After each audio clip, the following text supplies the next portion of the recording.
तर नमस्कार मित्रांनो, तर आज होती आपल्या प्रत्येक बाईची हळद. मग निघालो आम्ही हळदीला. मग पटापट खाली उतरलो आणि रिक्षा भेटता घ्यायची वाट बघत बसलो. पण रिक्षा काय भेटूक नाही म्हणून सरळ चलत चलत स्टेशन गाठलो. मग स्टेशनवर गेल्यावरती आमचे मित्र पण भेटले. मग त्यांच्यासोबत ट्रेन कधी येता याची वाट बघत बसलो. तर फायनली आमची ट्रेन पण येली होती. पण ट्रेनला तर खूप गर्दी होती.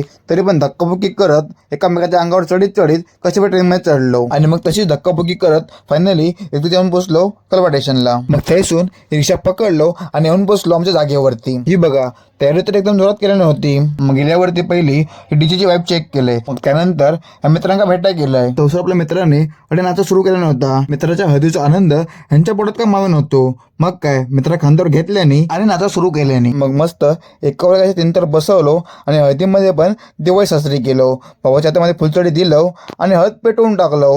हे बघा, नुसते वडी काढे होते, मजा मजा. मग आमच्या बाईन पण कहर केल्यान. दुकानाची मशीन डोक्यावर घेऊन हळदीची मजा डबल केल्यान. मग नाचून भूक लागल्यावरती मित्रांसोबत जेवूक गेले. मस्तपैकी झणझणीत बिर्याणीचो मित्रांसोबत आनंद घेतलाय. मग जेवून झाल्यावरती मित्रांसोबत धरले घरची वाट. चला तर मित्रांनो, बाय.